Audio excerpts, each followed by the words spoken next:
আল্লাহ পাক বলেন যুয়্যিনা লিন-নাসি হুব্বুশ শাহাওয়াতি মিনান নিসাই ওয়াল বানিনা ওয়াল কানাতিরিল মুকানতারাতি মিনায-যাহাবি ওয়াল ফিদ্দাতি ওয়াল খাইলিল মুসাওওয়ামাতি ওয়াল আনআমি ওয়াল হারথ যালিকা মাতাউল হায়াতিদ দুনিয়া ওয়াল্লাহু ইনদাহু হুসনুল মাআব।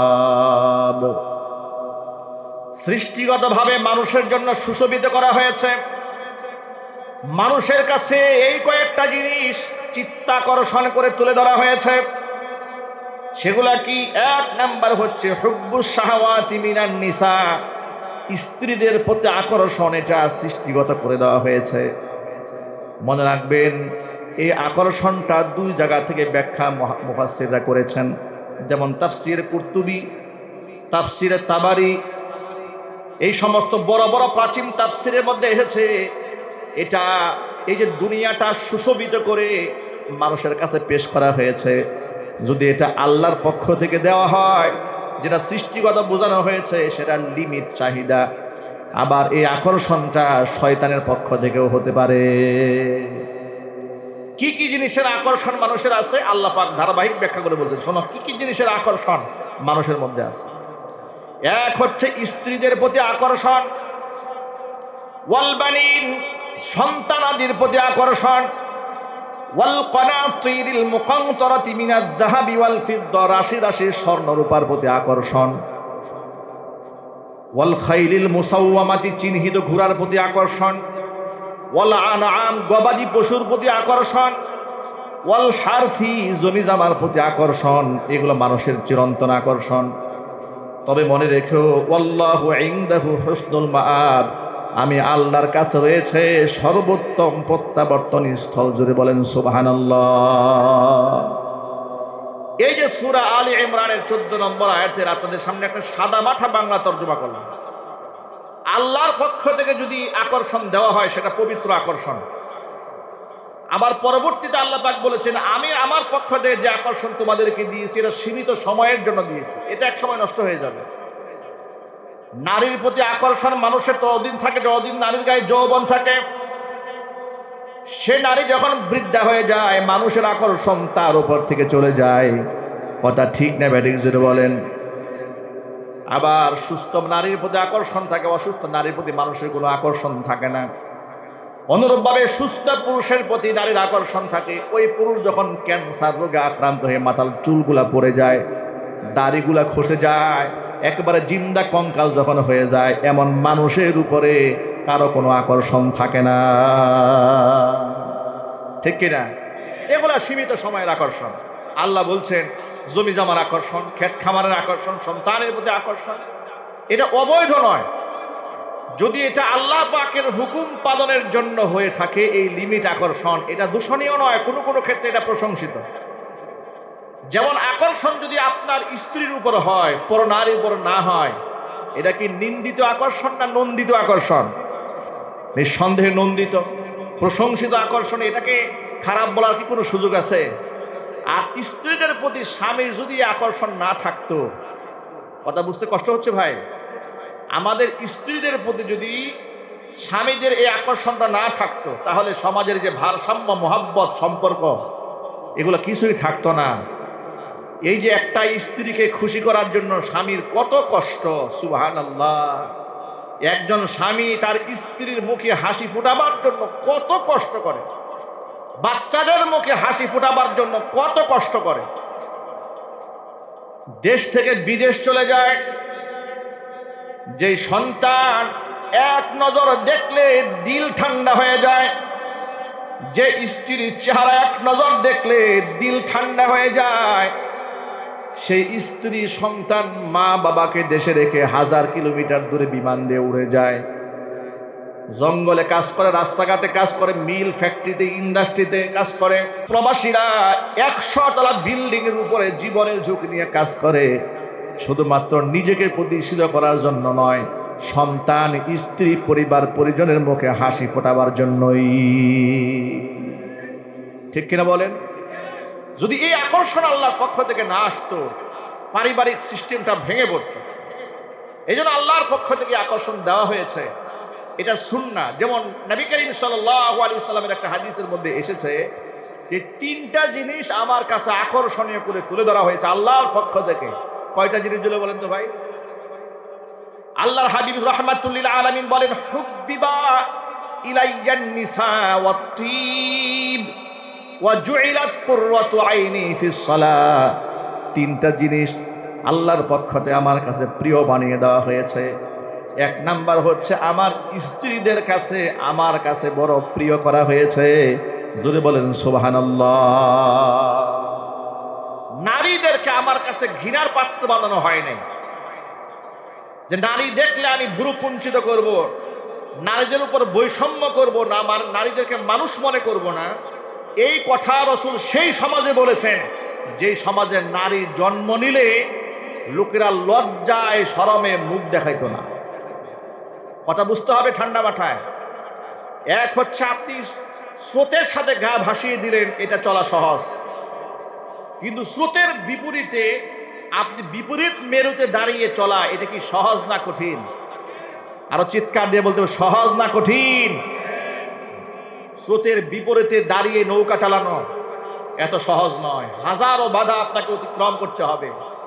যেই সমাজের নারী জাত জন্মগ্রহণ করলে বাবারা এলাকার মানুষকে মুখ দেখাতো না, সূরা নাহলে আল্লাহ ইতিহাস বলেছেন, وَإِذَا بُشِّرَ أَحَدُهُمْ بِالْأُنثَى ظَلَّ وَجْهُهُ مُسْوَدًّا وَهُوَ كَظِيمٌ। তাদের কারো মেয়ে সন্তান হয়েছে এই সংবাদ দেওয়া মাত্র ওদের চেহারা কালো হয়ে যেত, এরা দিল থেকে মারাত্মকভাবে নাখোশ হয়ে যেত। ইয়াতাওয়ারা মিনাল কওমি, এলাকার মানুষকে মুখ দেখাইতো না। কেন মুখ দেখাতো না? বিসুই মা বুশরাবি, তারা মনে মনে ভাবতো যে আমাকে বরং দুঃসংবাদ দেওয়া হয়েছে, আমার মেয়ে হয়েছে। এই লজ্জায় এই শরমে এলাকার মানুষকে তারা মুখ দেখাতো না, আর মনে মনে ভাবতো আইয়ুমসিকুহু আলা হুনিন আম ইয়াদুসসুহু ফিত তুরাব। আমি কি এই মেয়ে সন্তানটাকে বাঁচায় রাখবো নাকি জিন্দা মাটির নিচে পুঁতে ফেলবো? চিৎকার দিয়ে বলেন নাউজুবিল্লাহ। জন্মগ্রহণ করার আগে তো দেখার সুযোগ থাকতো না যে এটা ছেলে না মেয়ে। বর্তমান আধুনিক বিশ্বে এখন তো নানা যন্ত্রপাতি বের হয়েছে, আলতা করে পেটের বাচ্চা দেখা যায় ছেলে না মেয়ে।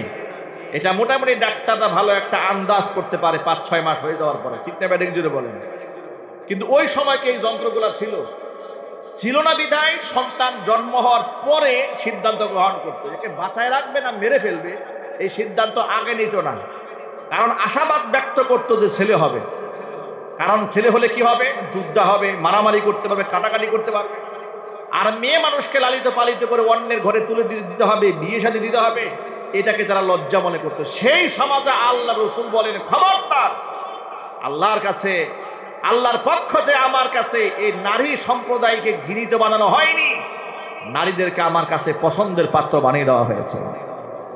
সুবহানাল্লাহ, একটু জোরে বলেন। আল্লাহর নবী এখানে এই কথা বলে ক্ষান্ত হন নাই, হুজুর বলে আরো অ্যাডভান্স করে বলেছেন, শোনো, যে ঘরে 3টা কন্যা সন্তান জন্মগ্রহণ করে, ওই 3 কন্যার বাবা যদি তাদেরকে বিবাহ সারি দেওয়ার আগ পর্যন্ত ঠিকঠাক মতো ভরণ পোষণ দেয়, এদেরকে মোহাব্বত করে, তাদের হক আদায় করে, কাল কিয়ামতের ময়দানে ওই 3 কন্যার বাবা আর আমি মুহাম্মদ সাল্লাল্লাহু আলাইহি ওয়াসাল্লাম জান্নাতের মধ্যে এই রকম পাশাপাশি থাকবো। 2টা আঙ্গুল, ফাদাম্মা ইসবাইহি, হুজুর তার 2টা আঙ্গুলকে জমা করে বলেছেন, ওই 3 কন্যার বাবা আমি মুহাম্মদ সাল্লাল্লাহু আলাইহি ওয়াসাল্লাম জান্নাতে এইরকম পাশাপাশি থাকবো। জোরে কোন আল্লাহু আকবার। উম্মুল মুমিনিন মা আয়েশা সিদ্দিকা রাদিয়াল্লাহু তাআলা আনহা একটা হাদিস বর্ণনা করেছেন, হাদিসটা বুখারীতে আছে। মা আয়েশা বলেন, এক ভিখারি মহিলা, ক্ষুধার্ত মহিলা 2টা কন্যা সন্তান কিনে আমার বাড়িতে এলো, আমার কাছে সাহায্যের জন্য হাত বাড়িয়েছে, কিন্তু মহিলাকে সাহায্য করার মতো আমার ঘরে তেমন কিছুই ছিল না, একটা মাত্র খেজুর ছাড়া। ফাআতাইতুহা ইয়াহা, খেজুরটা তাকে আমি দিয়ে দিয়েছি। ফাকাসসামাতাহা বাইনাহুমা ওয়া লাম তাকুল মিনহা শাইআ। তাকিয়ে দেখলাম মহিলাটা আমার সামনে নিজে ক্ষুধার্ত থাকা সত্ত্বেও খেজুরটাকে দুটা টুকরা করে অর্ধেকটা দুই মেয়ে অর্ধেক অর্ধেক ভাগ করে দুইজনকে দিয়ে দিল, অথচ নিজে সেখান থেকে কিছুই খেলো না, নিজেও কিন্তু প্রচন্ড ক্ষুধার্ত। মেয়ে বাচ্চাদের প্রতি মায়ের এই মোহাব্বত দেখে আমি বড় বিস্মিত হলাম, আমি অবাক হলাম, খুশিও হলাম। আল্লাহর নবী যখন আমার ঘরের মধ্যে এলেন, হুজুরের কাছে আমি ঘটনার বিবরণ বললাম, হে আল্লাহর হাবিব, এক মহিলা ক্ষুধার্ত এসেছিল দুইটা কন্যা সন্তানদেরকে নিয়ে। দুই কন্যা সন্তান এলে একটা মাত্র খেজুর দিয়ে দিলাম, ভাগ করে দিয়ে দিল, নিজে খেলো না, এত কষ্ট করেছে, মেয়ের উপরে স্যাক্রিফাইস করেছে। আল্লাহ নবী তখন বলেন, মানবতুলিয়া বিহাদিহিল বানাতি মিন শাইইন কুন্না লাহু সিতরাম মিনান নার। ও আয়েশা শোনো, এই পৃথিবীতে আল্লাহ পাক যাদেরকে কন্যা সন্তান দিয়ে পরীক্ষার মধ্যে ফেলেন, যাদেরকে আল্লাহ তাআলা দুনিয়াতে কন্যা সন্তান দান করেন, কিয়ামতের ময়দানে এই সন্তানগুলো বাবা মার জন্য ঢাল হয়ে সামনে দাঁড়ায় যাবে, পিতা মাতাকে জাহান্নামের আগুনে পুড়তে দিবে না। ভাইরা আমার, এইভাবে হাদিসের পরতে পরতে নারীদের পক্ষে কথা বলেছে মুহাম্মদ রাসূলুল্লাহ সাল্লাল্লাহু আলাইহি ওয়াসাল্লাম। এটার নাম ইসলাম। এই জন্য আমরা সব সময় জোর গলায় বলি, ইসলামে যে নারী অধিকার আছে, পৃথিবীর কোন দেশ, কোন তন্ত্র মন্ত্র, কোন মতাদর্শ, কোন দর্শন, কোন ধর্ম এত অধিকার আমার মা বোনদেরকে দেন নাই যত অধিকার নারীদেরকে ইসলাম দিয়েছে। ঠিক না ব্যাঠিক জুড়ে বলেন? যদিও পরিকল্পিতভাবে নারীবাদীরা সবসময় ইসলামকে ভিলেন বানিয়ে নারীদের পক্ষে, নারীদের বিপক্ষে দাঁড় করাবার প্রচেষ্টা চালায়, এরকম নারীবাদী বাংলাদেশে নাই। কথা বলে না কেন? স্বৈরাচারী হাসিনা পালিয়ে যাওয়ার পরে নারীবাদীরাও পালায়ে গেছে না? আছে দেশে, এখনো আছে। স্বৈরাচারী হাসিনা দেশ থেকে পলায়ন করার পরে ডক্টর মোহাম্মদ ইউনূসের কাছে নারীবাদীরা নারীদের অগ্রগতি উন্নয়নের নামে প্রথম যে পরিকল্পনা বাস্তবায়নের জন্য হাতে বিরাট বড় নথিপত্র ধরিয়ে দিয়েছিল, সেই নথির মধ্যে বিরাট একটা নথির মধ্যে এটা একটা ধারা ছিল, নারীদেরকে নাউজুবিল্লাহি মিন যালিক তাদের যৌন চাহিদার স্বাধীনতা দিতে হবে। শুধু কি তাই, প্রতিটা মেয়েদেরকে শ্রমিকের অধিকার দিতে হবে। শুধু কি তাই, তারা এই দাবিও করেছিল, কোরআন শরীফের সূরা নিসার 11 নম্বর আয়াতে আছে, লিযযাকারি মিসলু হাজ্জিল উনসাইন, দুই মেয়ে যা পাবে তো এক ছেলে তা পাবে। এটাকে ভেঙে দিয়ে পৈতৃক সম্পত্তির মধ্যে নারী এবং পুরুষকে সমান অধিকার দিতে হবে। এই ধরনের অযৌক্তিক প্রযুক্তিক দাবি ডক্টর মোহাম্মদ ইউনূসের কাছে পেশ করা হয়েছিল। আবারও সেই স্বৈরাচার আমলের মতো আলেমরা আবার গর্জে উঠলেন, প্রতিবাদের ঝড় উঠালেন, নথিপত্র আবার ধামাচাপা পড়ে গেল। এর মানে হচ্ছে বাংলাদেশ থেকে ইসলাম ধ্বংসের মিশন পূর্বেও ছিল, বর্তমানেও আছে, ভবিষ্যতেও থাকবে। তবে ইনশাআল্লাহ ওরা সফল হবে না। এদেশে হক্কানি আলেম উলামা তাওহীদি মুসলমান আছে যতদিন, নাস্তিক্যবাদের কবর রচিত হবে ততদিন। কথা বলতে হবে, ঠিক কিনা?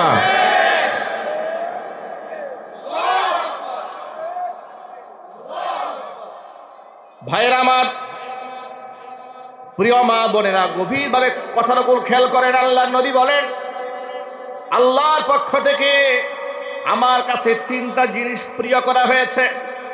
এক নাম্বার, হুব্বিবা ইলাইয়ান নিসা, নারীদেরকে আমার কাছে প্রিয় বানিয়ে দেওয়া হয়েছে, তারা আমার দৃষ্টিতে ঘৃণার পাত্র নয়। দ্বিতীয় নাম্বার হচ্ছে ওয়াত্তিব, সুগন্ধি আমার কাছে প্রিয় করা হয়েছে, দুর্গন্ধ পরিবেশ আমি নবীর কাছে পছন্দনীয় নয়। আমাদের দেশে গাজার আসর বসায় সেও নাকি আল্লাহর ওলি। এই যে আপনাদের পার্শ্ববর্তী এলাকায় এই ফসি পাগলার মাজার আছে না, কথা বলেন, এর তো বুলডোজার লাগানো হয়েছিল স্বৈরাচারের পতনের পরে। কি ফসি পাগলা অনেক বড় আল্লাহর ওলি ছিল, ঠিক না? নামাজ কালাম পড়তো, মসজিদে যেত, পবিত্রতা অর্জন করত। সে তো মরে গেছে। লা তাসুব্বুল আমওয়াত ফা ইন্নাহুম আফদাউ ইলা মা কদ্দামু, হাদিস শরীফে এসেছে, মৃত ব্যক্তিদেরকে গালি দিও না, তাদের সমালোচনা করো, কারণ তারা তাদের আমলের কাছে পৌঁছে গেছে। মৃত ব্যক্তিদের সমালোচনা ওই মৃত ব্যক্তির করা জায়েজ নাই যে মৃত ব্যক্তি শুধুই ছোট করার জন্য সমালোচনা করা হয়। তবে যেই মৃত ব্যক্তি মরার আগে এমন কুকর্ম করেছে যে মরার পরেও তার কুকর্মের ধারাবাহিকতা অব্যাহত থাকে, যেমন শিরক, বেদাত, কুফর, কুসংস্কার, খুরাফাতের রাস্তা তৈরি করে দিয়েছে, এই ক্ষেত্রে পরবর্তী প্রজন্মের মানুষদেরকে সতর্ক করার জন্য ওই সমস্ত কুলাঙ্গারদের নাম ধরে সতর্ক করতে হয়। এটাই সুন্নাহ, এটাই দায়িত্ব। যেমন কোরআন শরীফের মধ্যে ফেরাউনের ইতিহাস আছে না? জোরে আওয়াজে বলেন তো। মৃত ব্যক্তির সমালোচনা করা জায়েজ না থাকলে ফেরাউনের ইতিহাস কোত্থেকে আসলো? ঠিক কিনা জোরে বলেন?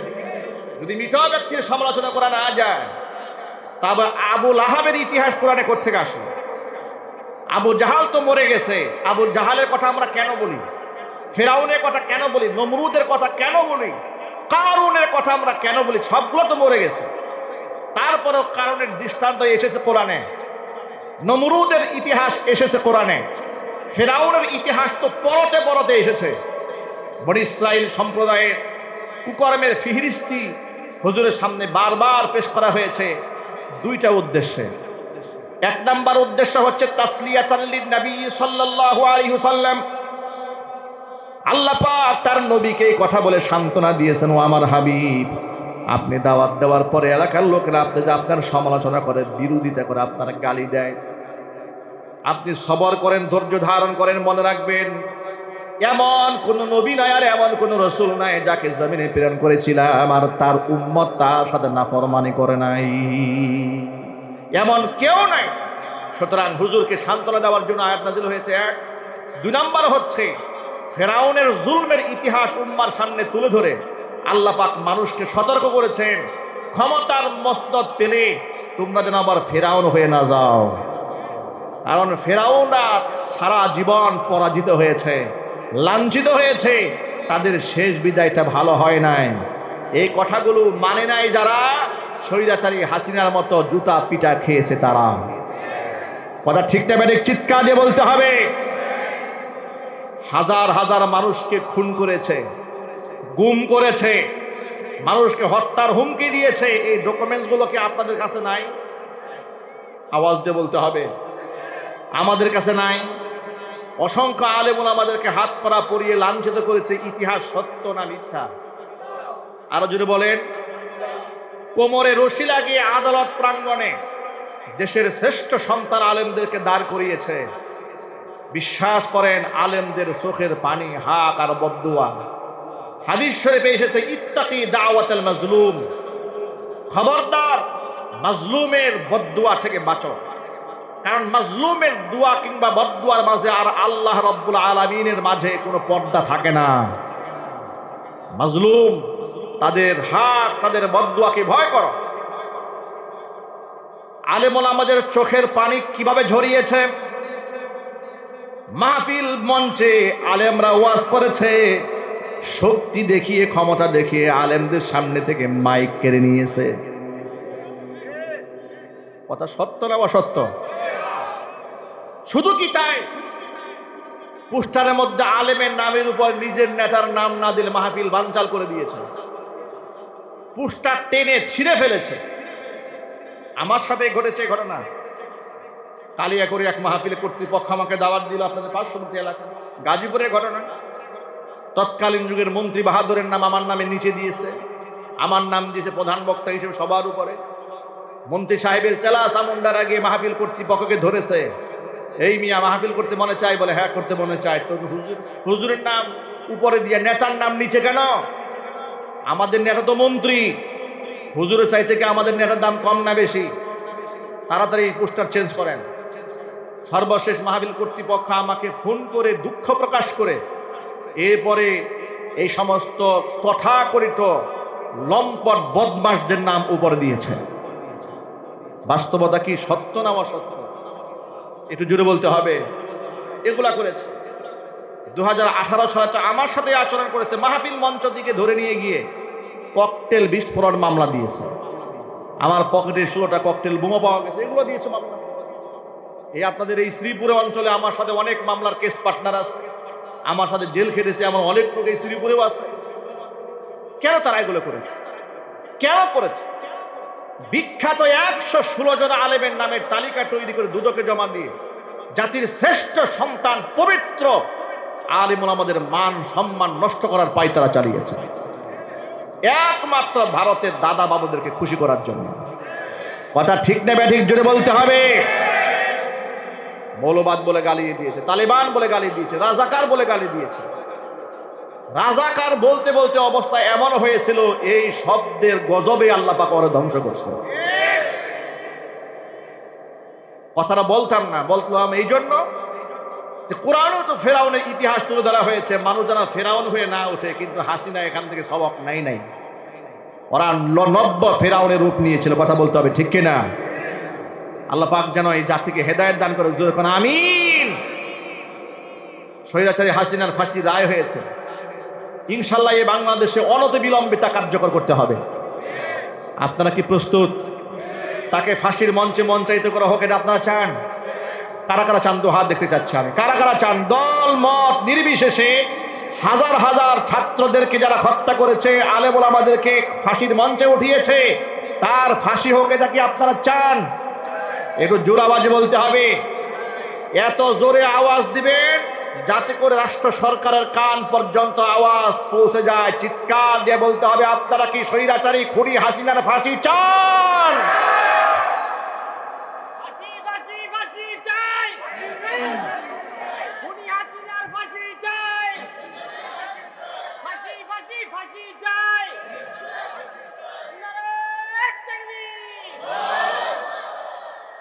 এখনো পর্যন্ত খুনির পক্ষে সাফায় গাওয়া কিছু লোক কিন্তু এই সমাজে আছে না? কিছু আছে প্রকাশ্যে, কিছু আছে গোপনে, কিছু আছে গিরগিটির মতো রূপ চেঞ্জ করে। আপনাদেরকে মনে রাখতে হবে, রাজনীতি যদি করতে মনে চায়, বিগত জীবনের সমস্ত ভুল ত্রুটি মানুষের কাছে প্রকাশ্য তওবা করে ক্ষমা চেয়ে ভালো রাস্তায় হাঁটেন। খুনি হাসিনা তেলবাজি করে, তার পা চাটা গোলামি করে আগামী 2, 4, 5 বছর তো দূরের কথা, আগামী 100 বছরে হাসিনার প্রশংসা যার মুখে থাকবে তাদেরকে দেশের মানুষ এমপি মন্ত্রী তো দূরের কথা, মানুষ ঘরের দারোয়ানও রাখবে না। খুনির পক্ষে যারা সাফায় গায় এরাও খুনি। কথা বলেন ঠিক কিনা? জোরে বলেন। খুনের একমাত্র শাস্তি পৃথিবীর মৃত্যুদণ্ড। এটা আমার বানানো কথা নয়, এটা আল্লাহর কোরআনের কথা। ঠিক কিনা বলেন? কোরআন মাজিদের মধ্যে আল্লাহ পাক বলেছেন, ওয়াকাতাবনা আলাইহিম ফিহা আন্নান নাফসা বিন-নাফসি ওয়াল আইনা বিল আইনি ওয়াল উযুনা বিল উযুনি ওয়াল আনফা বিল আনফি والسن بالسن والجروح قصاص। আমি আল্লাহ তাআলার বিধান হলো জানের বদলায় জান, চোখের বদলায় চোখ, কানের বদলায় কান, নাকের বদলা নাক, দাঁতের বদলায় দাঁত, আঘাতের বদলা সম আঘাত ফিরে দেওয়া হবে। এই বিধানটা কার? আল্লাহ পাক কি বলেন শোনেন, ওয়ালাকুম ফিল কিসাসি হায়াতুন। আল্লাহ পাক বলেন কিসাসের বিনিময়ে, কিসাসের মধ্যে, কিসাসের আইনের এবং বিধানের মধ্যে রয়েছে তোমাদের জন্য বিরাট একটা জীবন। প্রশ্ন হলো, জানের বদলায় জান নিলে বিরাট জীবন কেমনে হয়? জীবন না একটা নষ্ট হয়। এর মেসেজ হচ্ছে যে একটা জীবনের পরিবর্তে যখন আরেকটা জীবন ফেলে দেওয়া হবে, তাহলে পরবর্তী প্রজন্মের মানুষ খুন করার আগে শতবার চিন্তা ভাবনা করবে যে আমি খুন করে তো পার পাবো না, আমাকেও মরতে হবে, এই ভয়ে সে খুন করা থেকে বিরত থাকবে। কিন্তু আমাদের দেশে খুনের আসামিরা নাকি তেল দিয়ে ঘুরে বেড়াচ্ছে, কথার আওয়াজ নাই। এদেশে ইনসাফ কায়েম করতে হলে কোরআনে কারীম যে বিধান দিয়েছেন সেই বিধান সমাজে বাস্তবায়ন অবশ্যই করতে হবে, তা না হলে এ জাতির কোনো মুক্তি নাই। আল্লাহর বিধান কার্যকর হোক আপনারা চান? কারা কারা চান? দু হাত দেখি তো। আমাদের দেশে যারাই ক্ষমতা যাক, মুসলমানের সন্তানরা আল্লাহর কোরআনের বিরুদ্ধে যাওয়ার কোনো সুযোগ নাই। আল্লাহর কোরআনের বিরুদ্ধে যারাই যাবে তারাই অপমানিত হবে, তারাই লাঞ্ছিত হবে। ঠিক না ঠিক জেনে বলেন। ও যুবক ভাইয়েরা আমার, এবার মূল কথায় ফিরে আসি। যে কথা বুঝাতে চেয়েছিলাম সেটা হলো, আল্লাহর নবী সাল্লাল্লাহু আলাইহি সাল্লাম বলেছেন, তিনটা জিনিস আমার কাছে প্রিয় করা হয়েছে, এক হচ্ছে নারী, আরেক হচ্ছে সুগন্ধি, আরেক হচ্ছে আমার কাছে ওয়াজুইলাত কুররাতু আইনি ফিস সালাত, নামাজের মধ্যে আমার চোখের শীতলতা দান করে দেওয়া হয়েছে। নামাজ নামাজ নামাজের মধ্যে আমার চোখের শীতলতা দান করা হয়েছে। সেই নামাজ আজকে মুসলমানদের কাছে চরম বোঝায় পরিণত হয়েছে। মুসলমান নিজেকে মুসলমান দাবি করে কিন্তু নামাজ পড়ে না। মুসলমান দাবি করে সুদের ব্যবসা করে, মুসলমান দাবি করে ঘরের বোর বেপর্দায় চালায়। ঠিক না ব্যাটিং যদি বলেন? আল্লাহর হাবিব বলেন না তোমার মুসিবত হয়েছে, বিপদ হয়েছে, তাড়াতাড়ি 2 রাকাত নামাজ আদায় করো। কোরআন বলে দিয়েছে ওয়াস্তাঈনু বিস-সাবরি ওয়াস-সালাহ ইয়া আইয়ুহাল্লাযীনা আমানু ইসতাঈনু বিস-সাবরি ওয়াস-সালাহ ইন্নাল্লাহা মা'আস-সাবিরিন। ও ঈমানদারেরা, সাহায্য চাবি আমি আল্লাহর কাছে 2টা জিনিসের মাধ্যমে। একটা জিনিসের নাম হচ্ছে ধৈর্য, আর একটা জিনিসের নাম হচ্ছে নামাজ। নামাজ আদায় করে বান্দা যখন আল্লাহর কাছে সাহায্য প্রার্থনা করে, ওই হাত আল্লাহ ফিরাই দেন না, সাথে সাথে দোয়া মঞ্জুর হয়ে যায়। জোরে জোরে বলেন সুবহানাল্লাহ। মুসলমানদের অধৈর্য হওয়ার কোনো কারণ নাই। বিপদ আসতেই পারে, বালা মুসিবত আসতে পারে। নবী করিম সাল্লাল্লাহু আলাইহি সাল্লাম বলেছেন আশাদুল বালা ইয়াল আম্বিয়া সুম্মাল আমসাল ফাল আমসাল। এই পৃথিবীতে এমন কোনো নবী নাই যাদের উপর কষ্ট সওয়ার হয় নাই। সমস্ত নবীগণ কষ্টের সম্মুখীন হয়েছেন। তামাম পৃথিবীর নবীরা সবচাইতে বেশি কষ্ট এই দুনিয়ার মধ্যে কষ্টের সম্মুখীন হয়েছেন। নবীদের আমলনামার সাথে যাদের আমলনামা যত বেশি মিলে যাবে, তারা তত বেশি মুসিবতের সম্মুখীন দুনিয়াতে হবে। ঘাবড়ে যাওয়ার কোনো কারণ নাই। 2 দিন ধরে নামাজি হয়েছে, একটু জ্বর আসছে আর আল্লাহরে গালি দেওয়া শুরু করছে যে এত নামাজ কালাম পড়ি, আল্লাহ খালি যত জ্বর ঠান্ডা রোগ শুধু আমারই দেয়। কি এরকম লোক আছে না সমাজে? আবার বলে যে পাশের বাড়ির কসিমউদ্দিন সুদের ব্যবসা করে, এর কোনো সমস্যা নেই। কি আমি সুদ খাই না, ঘুষ খাই না, কিন্তু আমার রোগ ব্যাধি ছাড়েই না। এই প্রশ্নের জবাব হাদিস থেকে আপনাদেরকে দিয়ে দেয়, কেন আপনি কষ্টের সম্মুখীন হন। তিরমিজি শরীফের হাদিসের মধ্যে আল্লাহর নবী সাল্লাল্লাহু আলাইহি ওয়াসাল্লাম বলেছেন, আল্লাহ পাক যে বান্দার কল্যাণ চান, ফাআজ্জালা লাহুল উকুবাতা ফিদ দুনিয়া, দুনিয়াতে তাকে আল্লাহ পাক শাস্তির সম্মুখীন করেন, যাতে করে কিয়ামতের কঠিন মুসিবতের সম্মুখীন তাকে হতে না হয়। পক্ষান্তরে আল্লাহ পাক যার অকল্যাণ চান, ওই সমস্ত ব্যক্তিদের কাছ থেকে শাস্তি প্রদান করা থেকে নিজেকে আল্লাহ পাক গুটায় রাখেন। ফাআমসাকা আনহু বিল উকুবাহ, আল্লাহ সহজে শাস্তি তাদেরকে দেন না দুনিয়াতে। কেন দেন না? হাত্তা ইউআফিয়াহু বিহি ইয়াউমাল কিয়ামা, যাতে করে কিয়ামতের দিন পুষায়া শাস্তি দেওয়া যায়। জোরে জোরে কর নাউজুবিল্লাহ।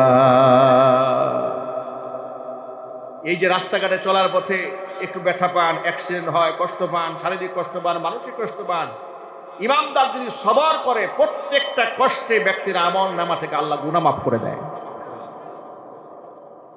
আবু বকর সিদ্দিক রাদিয়াল্লাহু তাআলা আনহু একদিন কোরআন মাজিদে আয়াত নাযিল হয়ে গেল, মাইয়ামাল সুআই ইউজজাবি, একটা গুনাহ করলেও তার প্রায়শ্চিত্ত ভোগ করতে হবে। আয়াতটা নাযিল হওয়ার পরে হযরতে আবু বকর এত ভয় পেয়ে গেলেন, মনে হচ্ছিল মেরুদণ্ডের হাড় বোধহয় ভেঙে গিয়েছে, এমন একটা আওয়াজ এসেছে। হুজুর বললেন, মা লাকা ইয়া আবা বকর সিদ্দিক, আবু বকর আপনার কি হয়েছে? আবু বকর বলেন, নবীজি আমি তো ধ্বংস হয়ে গেছি, আমি তো শেষ হয়ে গেলাম। কেন, কি হয়েছে? আল্লাহ কোরআনে বলেছেন একটা গুনাহ করলে প্রায়শ্চিত্ত তাকে ভোগ করতে হবে। আমাদের জীবনে তো কত গুনাহ হয়ে গেছে, তাহলে এত আমাদের উপায়টা কি হবে? আল্লাহ নবী তখন আবু বকর সিদ্দিককে ডেকে বলছেন, আবু বকর চলতি পথে আপনি কি চলার পথে হুঁচট খান না পায়ে? তিনি বললেন, হুজুর নিশ্চয় আমি হুঁচট খাই। আপনি কখনো রোগাক্রান্ত হন না? হ্যাঁ আমি রোগাক্রান্ত হই। হুজুর বললেন, আপনি যে চলার পথে হুঁচট খান, এই এতটুকুন আঘাতের বিনিময়ে আপনার আমল নামা থেকে আল্লাহ সগীরা গুনাহ মাফ করে দেন। সুতরাং আপনার তো এই ওই গুনাহ নিয়ে পেরেশান হওয়ার কোনো কারণ নাই যে আমি হতাশ হয়ে যাব, হতাশ হওয়ার কিচ্ছু নাই। কবিরা গুনাহ থেকে আল্লাহর কাছে মাপ চান, সগীরা গুনাহ আল্লাহ আমলের বিনিময়ে মাফ করে দেবেন। একটু জোরে বলতে হবে সুবহানাল্লাহ। এটা মূলনীতি শিখাই দেয় আপনাদেরকে, আপনারা বিরক্ত হচ্ছেন। কবিরা গুনাহ, কবিরা গুনাহ কাকে বলে? বাংলা হচ্ছে বড় গুনাহ। শরীয়তের পরিভাষায় কবিরা গুনাহ কাকে বলা হয়? মানে আপনাদের মুখে বলেন বড় গুনাহ, এটা বাংলা তর্জমা হলো গুনাহে কাবীরা।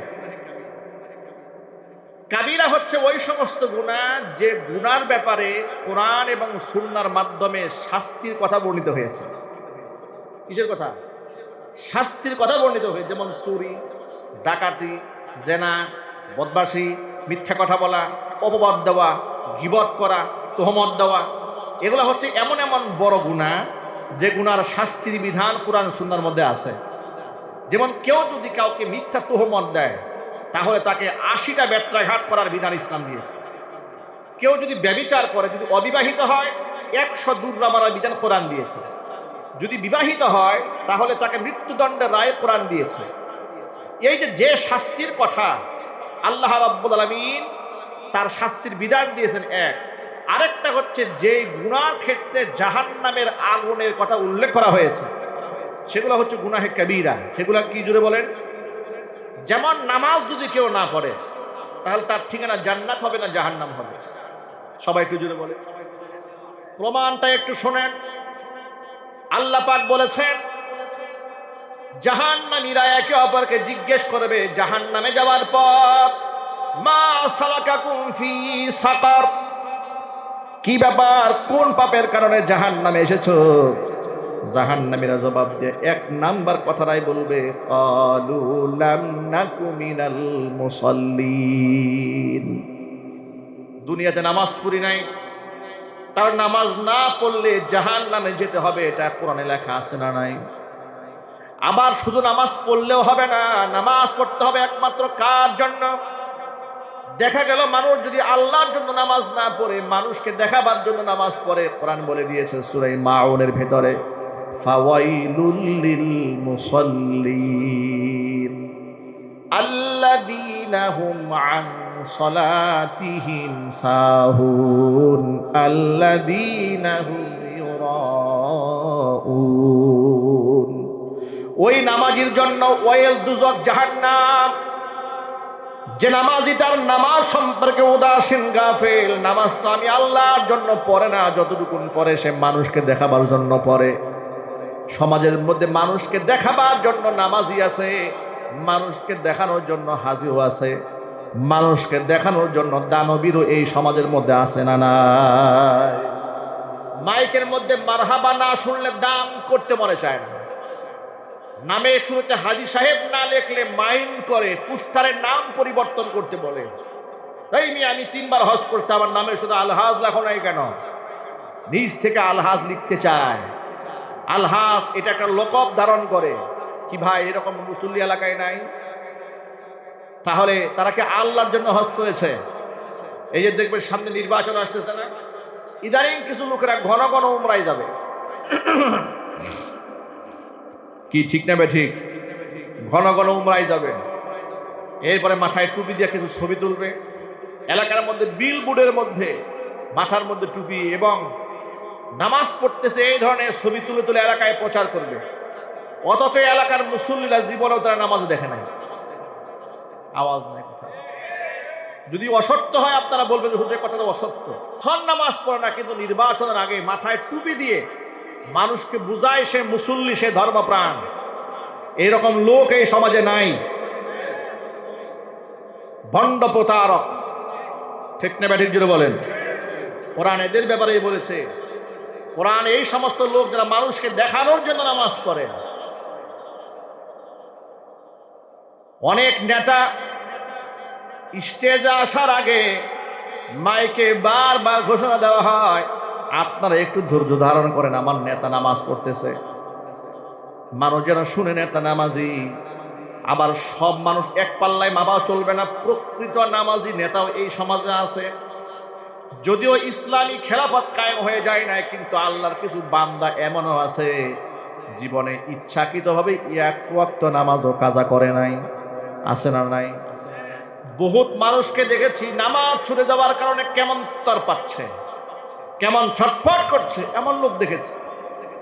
আবার নামাজ ছুটে গেলে আফসোস করছে, এমন লোক আমাদের চোখের সামনে অ্যাভেলেবল আছে। আমি বিশেষ করে ওই সমস্ত নামাজিদেরকে দেখলে আমার দিলটা আনন্দে ভরে ওঠে। কোন নামাজে জানেন?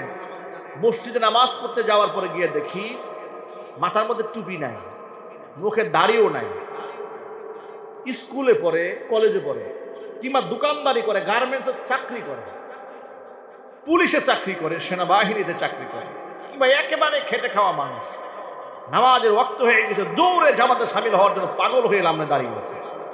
মনে মনে ভাবলাম সুবহানাল্লাহ, এ তো আলেমও না, হাফেজও না, তাসাউফের চিন্তায় করে একেবারে আল্লাহর ওলিদের সান্নিধ্য গ্রহণ করে সুন্নাত গ্রহণ করছে তাও না, কিন্তু এর মনে যে আল্লাহর ঘরে গিয়ে আল্লাহকে সিজদা দিতে হবে যে টানটা তৈরি হয়েছে, এটা তার ইমানের বহিঃপ্রকাশ ঘটেছে।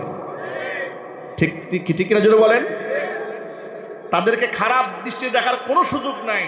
অনেক লোকেরা মসজিদে বসে বসে এদের সমালোচনা করে, নামাজে দাঁড়িয়েছে, মাথায় টুপি নাই, প্যান্ট শার্ট পরে নামাজে দাঁড়িয়েছে, জিন্স পরে দাঁড়িয়েছে, মানে এর মধ্যে তার সমালোচনা চুলকানি শুরু হয়ে গেছে। এটাকে সে পজিটিভ দেখতে পারত যে এই সমাজে কত ছেলেরা এর বয়সে বিড়ি টানতেছে রাস্তাঘাটে, আর সে আল্লাহর ডাকে মসজিদে চলে আসছে। ঠিক কিনা জোরে বলেন? এটাকে আপনি পজিটিভলি নিতে পারতেন, আপনি নিয়েছেন নেগেটিভ ভাবে। প্রত্যেকটা কাজকে ইচ্ছা করলে আপনি নেগেটিভ নিতে পারবেন। এই যে আমাদের ছোট্ট ছোট্ট বাচ্চারা মসজিদে নামাজ পড়তে আসে, মুরব্বীদের অভ্যাসটা দেখেন। ছোট্ট মানুষ তো একটু ছোড়াছুরি করতেই পারে, দৌড় দিতেই পারে।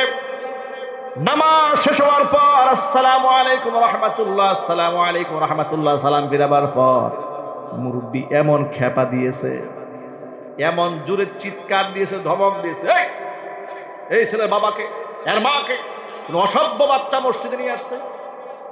এই খাসলাত আমাদের মধ্যে আছে না নাই? আহা, এটা যদি আপনি পজিটিভলি নিতেন এইভাবে যে এই ছোট্ট বাচ্চাটাকে তার বাবা মসজিদে নিয়ে এসেছে, এই বাচ্চা মসজিদে যদি এখন থেকে অভ্যস্ত হয়, আগামী প্রজন্ম নামাজি প্রজন্ম হবে। আর যদি আপনি ধমক দিয়ে তাড়ায় দেন, গাঁজাখুর প্রজন্ম আসবে সামনে। কথা ঠিক নেবে, এই জোরে বলেন। কিশোর জ্ঞান তৈরি হবে এদেরকে যদি মসজিদ থেকে তাড়িয়ে দেন। ঢাকা মিরপুর ডিওএসএসে কয়েকদিন আগে দেখেছি, পত্রিকাতে পড়েছি, এবং বেশ কয়েকটা অনলাইন পোর্টালে সংবাদটা এসেছে। সেখানকার কর্তৃপক্ষ তারা এলাকার মধ্যে এলান করেছে যে 40 দিন 5 ওয়াক্ত নামাজ যদি জামাতের সাথে আদায় করতে পারে তাহলে প্রত্যেকে একটা করে সাইকেল উপহার দেওয়া হবে। তো এটা আমল করার জন্য একেবারে ক্লাস 6 থেকে শুরু করে আপনার এসএসসি পর্যন্ত এই যে বয়সটা, এই বয়সের ছেলেরা প্রতিযোগিতায় নেমেছে। ফজরের নামাজটা আউয়াল ওয়াক্তে জামাতের সাথে আদায় করার জন্য 7-8 বছরের বাচ্চারা কম্পিটিশন করে মসজিদে 40 দিন হাজিরা দিয়েছে। দেখলাম অনেক সাইকেল এলাকাবাসী তাদেরকে উপহার দিয়েছে। এলাকাবাসীর মনের মধ্যে কত সুন্দর পরিকল্পনা থাকলে এমন একটা লোভনীয় অফার তাদেরকে দিয়েছে, তোমাদেরকে সাইকেল দেওয়া হবে, তারপরেও তোমরা মসজিদে আসো। ঠিক এভাবেই প্রত্যেকটা জিনিসকে আপনি পজিটিভলি নেবেন, নেগেটিভ চিন্তা ভাবনা করবেন না। নেগেটিভ চিন্তা ভাবনা যাদের মনের মধ্যে থাকে তারা সবসময় অশান্তির আগুনে জ্বলে পুড়ে ছাই হয়ে যায়। যারা পজিটিভ মাইন্ড সেট আপ থাকে তারা সবসময় সুকুন, অন্তরের মধ্যে শান্তি থাকে। এই জন্য নবী করিম সাল্লাল্লাহু আলাইহি ওয়াসাল্লাম হাদিসের মধ্যে বলেছেন, যুন্নু বিল মুমিনিনা খায়রা, খবরদার মুমিনদের ব্যাপারে কুধারণা করবে না, সব সময় তোমরা সুধারণা করবে। জোরে কোন আল্লাহু আকবার। আলোচনার এই প্রসঙ্গে আমি সকলের কাছ থেকে একটা ওয়াদা নিতে চাই।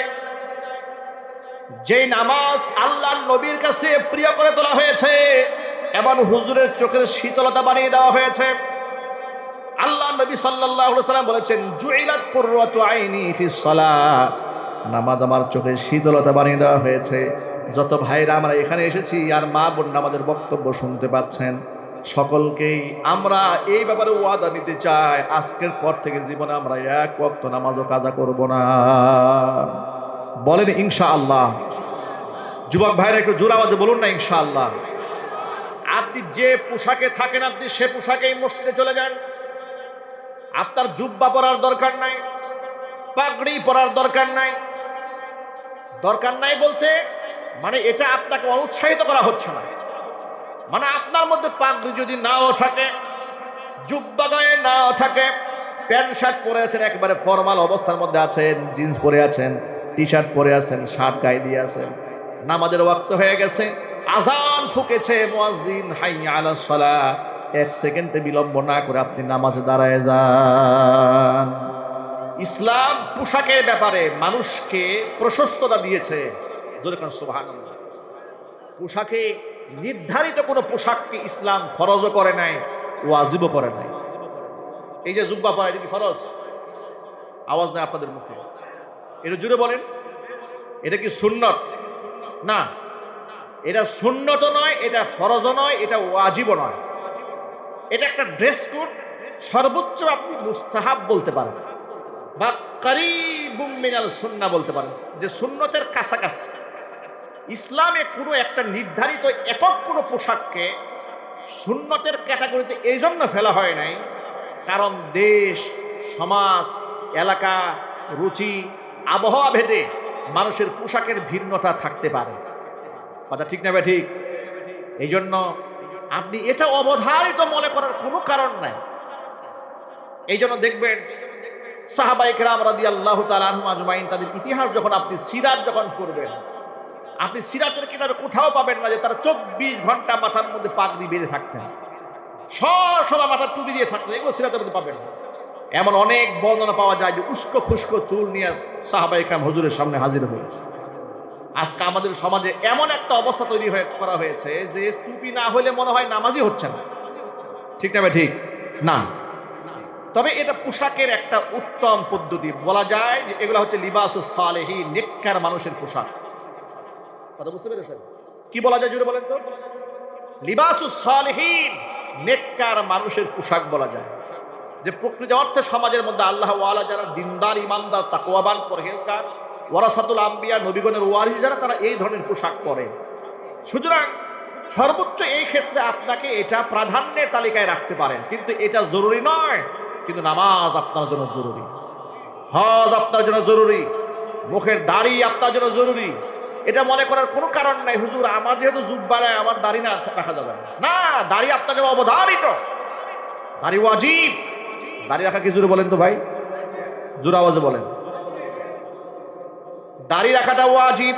দাড়ি রাখেন, গুরুত্ব দেন। নবী করিম সাল্লাল্লাহু আলাইহি সাল্লাম বলেছেন, আউফুল্লুহা ওয়াফুল্লুহা ওয়ারখুল্লুহা, দাড়িকে ছেড়ে দাও, দাড়িকে লম্বা করে দাও, দাড়িকে পূর্ণতায় পৌঁছিয়ে দাও। আল্লাহ পাক যেন আমার ভাইদেরকে আমল করার তৌফিক দান করেন। ভাইরা, মূল কথায় আমি বলছি, মূল কথা আসেন। জুইলাত কুররাতু আইনি ফিস সালাহ, নামাজ আমার চোখের শীতলতা। নামাজ কে বলো না কাজ আছে, কাজ কে বলো আমার নামাজ আছে।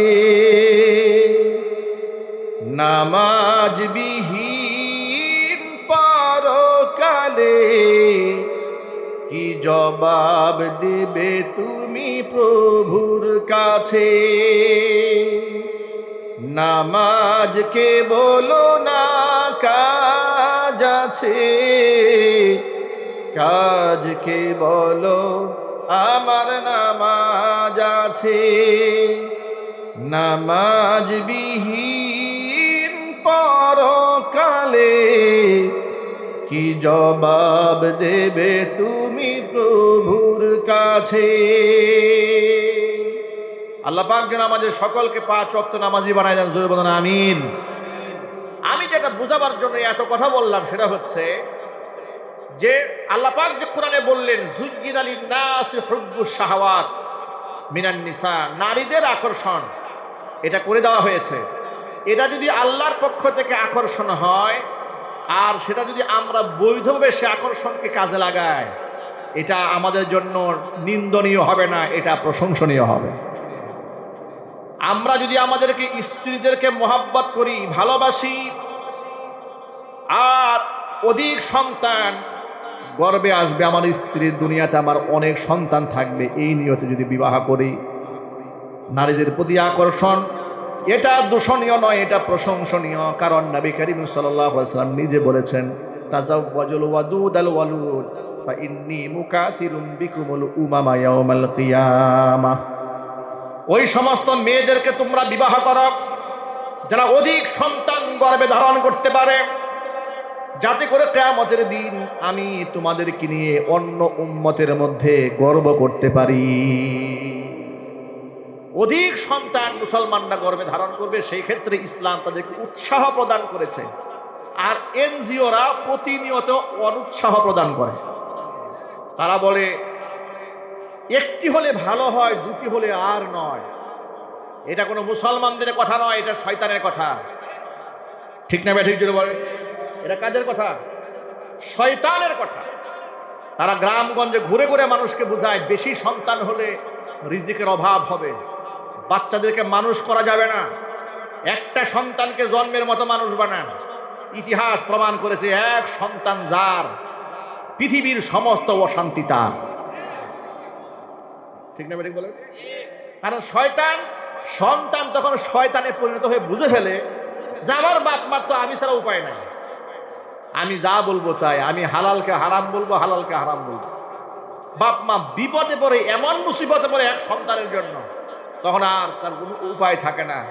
এই জন্য এক সন্তান ইসলাম কখনো উৎসাহ প্রদান করে নাই, বহু সন্তানকে উদ্বুদ্ধ করেছে। যখন আল্লাহু আকবার। আরেকটা মিথ্যা কথা বলে, সন্তান ঘরের মধ্যে বেশি হয়ে গেলে রিজিকের অভাব পড়বে। এই কথাটা মুসলমানরা মন থেকে বিশ্বাস করে। এই কথা বিশ্বাস করা শিরিক। বিশ্বাস করা কি শিরিক? এটা আল্লাহর কোরআনের আয়াত তো অস্বীকার করা হয়ে যায়। কারণ রিজিকের মালিক মানুষ নয়, রিজিকের মালিক কে? আল্লাহ পাক বলেছেন, ওয়ামা মিন দাব্বাতিন ফিল আরদি ইল্লা আলাল্লাহি রিজকুহা।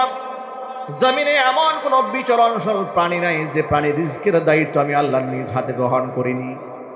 একটা হাদিস আপনাদেরকে স্মরণ করিয়ে দেই। আল্লাহর নবী সাল্লাল্লাহু আলাইহি ওয়াসাল্লাম একাধিক সন্তান গ্রহণ করাটাকে কত বেশি উৎসাহ প্রদান করেছেন। হুজুর সাল্লাল্লাহু আলাইহি ওয়াসাল্লাম, হুজুরের বিখ্যাত সাহাবী জাবের ইবনে আব্দুল্লাহ রাদিয়াল্লাহু তাআলা আনহু এলেন, এসে বলেন, ইয়া রাসূলুল্লাহ, আমি বিবাহ করেছি। হুজুর বলেন, আবিকরান আম সাইয়িবান? বিবাহ যে করেছো বাকেরা নাকি সাইয়িবা? মানে হচ্ছে তুমি কি কুমারী মেয়ে বিবাহ করেছো নাকি বিবাহিত মেয়ে বিবাহ করেছো? মানে অন্যের কাছ থেকে ডিভোর্স প্রাপ্ত বা তালাক প্রাপ্ত এরকম বিবাহ করেছো? তিনি বললেন, সাইয়িবান, আমি তো কুমারী মেয়ে বিবাহ করিনি, অন্যের কাছ থেকে বিধবা মহিলাকে বিবাহ করেছি। হুজুর বললেন, হাল্লা বিকরান তুলাইবুকা ওয়া তুলাইবুহা? তুমি কেন একটা কুমারী মেয়েকে বিবাহ করলে না? যে কুমারী মেয়ে তোমার সাথে আনন্দ প্রমোদ করতো, তুমি তার সাথে আনন্দ প্রমোদ করতে। কুমারী মেয়েদেরকে বিবাহ করার ক্ষেত্রে উৎসাহ বেশি প্রদান করা হয়েছে, একমাত্র অধিক সন্তান গর্ভে ধারণ করতে পারবে। আল্লাহু আকবার বলেন। ইসলাম উৎসাহ দিয়েছে। এবার কোরআন শরীফে একটা আয়াত শুনে আপনার কি বিরক্ত হচ্ছে নাকি? ওয়ালা তাকতুলু আওলাদাকুম খাশিয়াতা ইমলাক। দারিদ্রতার ভয়ে তোমরা তোমাদের সন্তানদেরকে হত্যা করো না।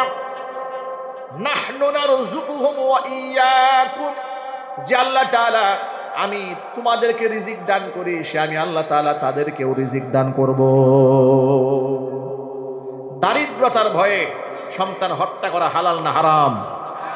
এই যে চিন্তা করে যারা ওই সমস্ত পিল গ্রহণ করেন যা স্থায়ী, দেখবেন অনেক সময় হসপিটালে যাওয়ার পরে ডাক্তাররা বুদ্ধি দেয় যে জরায়ু থেকে চিরদিনের জন্য সন্তান বন্ধ করে দেওয়ার জন্য রাস্তা যেন বন্ধ করে দেওয়া হয় সিজারিয়ান করার সময়।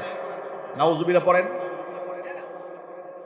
সাময়িক পিল গ্রহণ করা যেতে পারে ফুকাহা ইকরামের দৃষ্টিকোণ থেকে, সাময়িক। সেটা কেন? আপনার স্ত্রী শারীরিকভাবে আনফিট হতে পারে, অথবা একেবারে ছোট্ট একটা বাচ্চা পৃথিবী আরেকটা বাচ্চা চলে আসলে এই যে দুটা বাচ্চা কন্ট্রোল করা বহুত কঠিন হয়ে যায়। এই জন্য ফুকাহা ইকরাম সীমিত সময়ে পিল ব্যবহার করা জায়েজ, বৈধ বলেছে। কিন্তু আশ্চর্যের ব্যাপার, এটাকে উৎসাহ দেওয়া হয় নাই। এটা এমন অনেক জায়গাতে ক্লোজ করে দেওয়া হচ্ছে।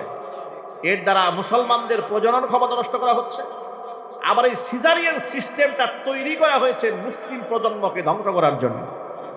যারা এই ট্যাবলেট আমাদের বাংলাদেশ সাপ্লাই দিয়েছে, এই বুলি যারা শিখিয়েছে আমাদেরকে যে সিজার করতে হবে, এই ফর্মুলাটা এই দেশে উপহার দিয়েছে, তাদের দেশের দিকে তাকান, ইউরোপের দিকে তাকান, আমেরিকার দিকে তাকান, অস্ট্রেলিয়ার দিকে তাকান, ইংল্যান্ডে তাকান, সেখানে বাচ্চাদেরকে একান্ত প্রয়োজন ছাড়া তারা সিজার করবে না, একেবারে সর্বোচ্চ চেষ্টা করবে তাকে নর্মাল ডেলিভারি করার জন্য। আমার প্রশ্ন হচ্ছে যে পশ্চিমারা যদি বাচ্চাদেরকে নর্মাল ডেলিভারি করাতে পারে, আমাদের বাংলাদেশে 90% মহিলারা আজকে বর্তমানে সিজার করতে হয় কেন? কথা ঠিক না ভাই, জুড়ে বলেন কেন করতে হচ্ছে? অসাধু, লম্পট, বদমাস, ইতর সেই ডাক্তারদের কারণে। তারা দুইটা পয়সার জন্য আপনাকে এমন ভয় দেখাই দিবে, বাচ্চা শুকায় গেছে, বাচ্চার পানি শুকিয়েছে, উল্টায় গেছে, পেছলে গেছে, হাজার কথা বলে বাপ মার মনে ভয় ঢুকাইয়া দেয়। আল্লাহর কাছে জবাব দিতে হবে, ঠিক না ভাই, জুড়ে বলেন। পলিসি শোনেন, কারণ আপনি যদি একবার সিজার করে ফেলেন তাহলে আপনি আর বেশি সন্তান নিতে পারবেন না। আপনি মন চাইলে আপনি 3টার পর আর নেওয়াটা জীবনের ঝুঁকি হয়ে দাঁড়াবে, আপনি ব্লক হয়ে যাবেন। অথচ এই যে মাত্র কিছুদিন আগে আমাদের মা এবং আমাদের দাদিদের প্রজন্মটা একটু দেখেন, ঠিক না ভাই, বলেন, আমাদের মায়েদের ইতিহাসগুলো দেখেন, এই যে আমাদের স্টেজ যত মুরব্বীরা বসে আছেন তাদের স্টেজটা দেখেন। আমরা এই বিষয়গুলোকে কঠিন বানিয়ে ফেলেছি। আল্লাহ পাক যেন আমাদেরকে হেদায়েত দান করে, জোরে বলেন আমিন। এবার আপনাদের সামনে একটা বাস্তব উদাহরণ দিয়ে প্রমাণ করে দেব ওরা মিথ্যাবাদী। তার একটা প্রমাণ শোনেন। ওরা বলেছে মানুষ বেশি বেড়ে গেলে তাহলে রিজিকের অভাব দেখা দেবে। ওরা যে কত বড় মিথ্যাবাদী, একটু বাস্তব প্রমাণ নেন। বাংলাদেশ স্বাধীন হলো 1954 সালে। কত সালে? 1971 সালে। কত বছর হলো? 54 বছর হলো। এই যে 54 বছর ইতিহাস, 71 সালে দেশ স্বাধীন হয়েছে, বাংলাদেশের জনসংখ্যা কত ছিল তখন? 7.5 কোটি ছিল, ধরেন কম বেশি যা আছে। 7.5 কোটি মানুষ আজ থেকে 54 বছর আগে যে পরিমাণ রিজিক পেত, বর্তমানে 18 কোটির বাংলাদেশ। জমি জমা কি আগের চেয়ে অনেক লম্বা হয়ে গেছে না আগের মতোই আছে? কোনো কোনো ক্ষেত্রে কমেছে। ইন্ডিয়ান দাদা বাবুরা কাঁটাতারে বেড়া দিয়ে দখল করে নিয়েছে, ঠিক না ভাই, ঠিক? এবার আপনারা বলেন, আগে যেভাবে মানুষ খেয়ে পরে বেঁচেছে, বর্তমানে খাবারের পরিমাণ কমছে না বাড়ছে? কমেছে না বেড়েছে? তাহলে যারা বলে লোক বাড়লে খাবার কমে, ওরা কি মিথ্যাবাদী? ওরা কি মিথ্যাবাদী? রিজিকের দায়িত্ব আল্লাহ মানুষের হাতে দেন নাই। আল্লাহ পাক যখন দেখলেন যে 7.5 কোটি বাংলাদেশের মানুষের সংখ্যা 18 কোটি প্লাস হয়েছে, যে জমিতে 1 বিঘা জমি চাষ করলে যেখানে 2 মণ ফসল হতো, আল্লাহ পাক সেখানে 6 মণ বানিয়ে দিয়েছেন। কথা ঠিক না ভাই, জুড়ে বলেন। রিজিকের বরকত কে খুলে দিয়েছেন? আল্লাহর উপর বিশ্বাস রাখুন। কাফের, বেদিন, মুনাফিকদের কথা বিশ্বাস করবেন না। আল্লাহ পাক আমার মা বোনদেরকে কথাগুলো বুঝার তৌফিক দান করেন। আল্লাহ পাক বলেন, যুজ্জিদালিন নাসু হুব্বুশ শাহাওয়াতি মিনান নিসাই ওয়াল বানিন। সুতরাং বেশি সন্তানের আকর্ষণ এটা দূষণীয় নয়। ওয়াল কনাতিরিল মুকান্তরাতি মিনাজ যাহাবি ওয়াল ফিদ্দা। রাশি রাশি সোনার রূপার প্রতি মানুষের একটা আকর্ষণ আছে। স্বর্ণের দাম তো দিন দিন যে হারে বাড়তেছে, কি বলেন আপনারা? স্বর্ণের প্রতি মানুষের টান আছে না? এই স্বর্ণের দাম বাড়লো কেন? কারণ এর চাহিদা বেড়েছে, ঠিক কিনা বলেন? যদি চাহিদা কমে দাম কমবে, চাহিদা বেড়েছে দামও বেড়েছে। আপনারা হয়তো ধারণা করেন, মনে হয় এখন কেউ সোনা টোনা কিনে না, মনে হয় আগের চেয়ে এখন ডাবল কিনে, জমি জমা বিক্রি করে এখন স্বর্ণ কিনে, ঠিক না ভাই, ঠিক? ক্রাইসিস তৈরি হচ্ছে। স্বর্ণের উপর আকর্ষণ, এটা যদি আপনার বৈধ আকর্ষণ হয়, এটা অসুবিধা নেই। কারণ এই পৃথিবীতে 2টা জিনিস নিয়ে শুধু হিংসা করা যায়। 2টা জিনিস ছাড়া আর পৃথিবীর কোনো জায়গায় হিংসা করার কোনো সুযোগ নাই। বাংলায় আমরা যদিও এটাকে ঈর্ষা বলি। সেটা কি?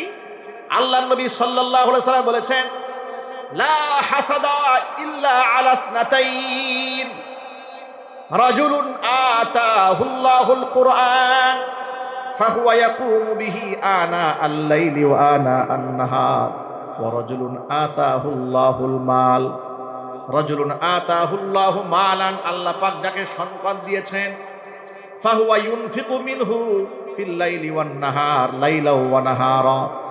নবী করিম সাল্লাল্লাহু আলাইহি ওয়াসাল্লাম বলেছেন, 2টা জিনিসে মানুষ একজন আরেকজনকে ঈর্ষা করতে পারে। একজন ব্যক্তি যাকে আল্লাহ পাক অঢেল সম্পদ দিয়েছেন, আর সেই সম্পদ সে আল্লাহর পথে রাত দিন খরচ করে, আপনি তার ব্যাপারে ঈর্ষান্বিত হতে পারবেন আর মনে মনে ভাবতে পারবেন এইরকম সম্পদ যদি আমারও হতো আমিও দান করতাম। দূষণীয় নয়। অথচ আরেকটা জায়গার মধ্যে ঈর্ষা করা যায়, সেটা হচ্ছে রাজুলুন আতাহুল্লাহুল কোরআন, আল্লাহ যাকে কোরআন নামক দৌলত দান করেছেন। এই যে আমাদের বাচ্চারা মাথার মধ্যে আছে পাগড়ি পেয়েছে, ধন্য মায়ের ধন্য সন্তানরা 30 পারা কোরআনের হাফেজ হয়েছে। সুবহানাল্লাহ পড়েন। হুজুর বলেন যাকে আল্লাহ কোরআন দিয়েছে, ফাহুয়া ইয়াকুমু বিহি আনা আল-লাইলি ওয়া আনা আন-নাহার, রাত দিন সে তেলাওয়াত করে। কোরআনে কারিমের তেলাওয়াতকারীর সাথে আপনি ঈর্ষা করতে পারবেন যে এরকম তেলাওয়াত যদি আমি করতে পারতাম, এটা নিয়ে আপনি ঈর্ষা করতে পারেন। কিন্তু আমরা এটা নিয়ে ঈর্ষা করি না, আমরা হিংসা করি কি নিয়ে? আল্লাহ পাক ওর সম্পদ দিল কেন? আল্লাহ কি ওর ব্যবসা বাণিজ্য চোখে দেখে না? আগুন দিয়ে জ্বালাই দিতে পারেন না? ওর ছেলে এত ভালো মেধাবী কেন? ওর ছেলে ডাক্তার হলো কেন? আলেম হলো কেন? হাফেজ হলো কেন? ইঞ্জিনিয়ার হলো কেন? এরকম হিংসা আমাদের অন্তরের মধ্যে আছে। আল্লাহ যেন হিংসার আগুন থেকে বাঁচার তৌফিক আমাদেরকে দান করেন। হিংসা করা হালাল না হারাম? ইয়াকুম ওয়াল হাসাদ, হাদিসে এসেছে, হুজুর বলেন ইয়াকুম ওয়াল হাসাদ, হিংসা থেকে বাঁচো। ফাইন্নাল হাসাদা ইয়াকুলুল হাসানাত, হিংসা মানুষের আমলনামাগুলোকে সেইভাবে জ্বালিয়ে পুড়ে ছাই বানায় দেয়। কামা তাকুলুন নারুল হাতাবা, যেমন আগুন জ্বালিয়ে পুড়িয়ে লাকড়িগুলাকে জ্বালিয়ে দেয়। আগুন যেমন শুকনা লাকড়িগুলাকে জ্বালিয়ে শেষ করে দেয়, হিংসা মানুষের আমলনামা জ্বালিয়ে শেষ করে দেয়। আল্লাহ পাক যেন হিংসার আগুন থেকে বাঁচার তৌফিক দান করেন, জোরে বলেন আমিন। আপনার সম্পদ যদি আপনি যাকাতের জন্য জমা করেন, যাকাত দেন, মানুষকে দান করেন, এই সম্পদ আপনার জন্য দূষণীয় নয়। ওয়াল খাইলিল মুসাওয়ামা, চিহ্নিত ঘোড়া, চিহ্নিত ঘোড়ার কথা এই জন্য এসেছে, তখন মানুষ ঘোড়ার উপর সাওয়ার হয়ে যুদ্ধ করতো, জিহাদ করতো, এই জন্য ঘোড়ার উপর আকর্ষণ ছিল। আমাদের বর্তমান জামানায় তো ঘোড়া নাই। আমাদের বর্তমান জামানায় কারো যদি স্বপ্ন থাকে যে ট্যাঙ্ক চালাবে, রকেট লঞ্চার চালাবে, বিমান চালাবে, জঙ্গি বিমান চালাবে, এই স্বপ্ন তার জন্য দূষণীয় নয়, বরং এটা অনেক ক্ষেত্রে সওয়াবের কাজ হবে যদি আল্লাহর দ্বীন প্রতিষ্ঠার আন্দোলন করব। ঠিক কিনা জোরে বলেন। ওয়াল হারসি ওয়াল আনআমি ওয়াল হারস, গবাদি পশুর প্রতি মানুষের মায়া হয় অনেক। যারা গরু পালেন, ছাগল পালেন, ভেড়া বকরি দুম্বা পালেন, উট পালেন, দেখবেন এই প্রাণীর প্রতি মানুষের অনেক মায়া। কুরবানির সময় দেখেন না, গরু নিয়ে আসে, গরু কান্না করছে, মালিকও কান্না করছে, এই দৃশ্যগুলো আমরা দেখি না? ছাগলের গলা জড়ায়া যে লালন পালন করেছে সে কান্না করে। ওয়াল আনআম, আল্লাহ পাক বলেন চতুষ্পদ জন্তুর প্রতি মানুষের, গবাদি পশুর প্রতি মানুষের এই মহব্বত তৈরি করে দেওয়া হয়েছে। ওয়াল হারসি, সর্বশেষ হচ্ছে জমি জামা। এই জমি জামার আকর্ষণ মানুষের এত বেশি, জমি জামা নিয়ে বছরের পর বছর মামলা চলে কোর্টে। মামলা করতে করতে দাদা মরেছে, বাবা মরেছে, এবং সন্তান এখন চলতেছে, আছে না নাই? জোরে বলেন। এক মামলা নিয়ে 3 প্রজন্ম লড়তেছে, এরপরেও মামলাও শেষ হয় না। বুড়া কবরে চলে গেছে পা অর্ধেক, এরপরে উনি খুঁড়াতে খুঁড়াতে কোর্টে গিয়ে হাজিরা দেয়। জমির প্রতি মানুষের এত আকর্ষণ যে যতটুকু জমির জন্য মামলা লড়েছে তার চেয়ে বেশি টাকা উকিলের পকেটে দিয়েছে। ঠিক কিনা জোরে বলেন। এগুলা হচ্ছে আল্লাহ পাক বলছেন এই যে আকর্ষণ, এগুলা হচ্ছে সীমিত সময়ের আকর্ষণ। এগুলা পেয়ে তোমরা আসল আকর্ষণে করে ভুলে যেও না। আসল জায়গা তোমাদের জন্য জান্নাত রেখে দেওয়া হয়েছে। আল্লাহু ইনদাহু হুসনুল মাআব, আসল প্রত্যাবর্তন স্থল কার কাছে? আল্লাহ পাকের কাছে। আল্লাহ পাক যেন আমাদের সকলকে জান্নাতুল ফেরদাউস দান করেন। আমি তো জানি না পাবো কি পাবো না, আল্লাহ তোমার দেয়া সেরা জান্নাত। আমি তো জানি না পাবো কি পাবো না, আল্লাহ তোমার দেয়া সেরা জান্নাত। আমি শুধু জানি নরকের অগ্নি সইতে পারবো না কোনো দিন রাত। আমি তো জানি না পাবো কি পাবো না। আল্লাহ তোমার দেয়া সেরা জান্নাত, আমি তো জানি না পাবো কি পাবো না। আল্লাহ তোমার দেয়া সেরা জান্নাত। আল্লাহ পাক যেন আমাদের জিন্দগির সকলের গুনাহ খাতা মাফ করে দেন। আল্লাহ পাক যেন সীমিত সময়ের আকর্ষণকে প্রাধান্য দিয়ে পরকালের মূল আকর্ষণকে আমরা ভুলে না যাই। আল্লাহ পাক দুনিয়াতেও আমাদের হাসানা দান করেন, আখিরাতেও হাসানা দান করেন। সকলেই বলুন আল্লাহুম্মা আমিন। দুরূদ শরীফ পড়েন। আল্লাহ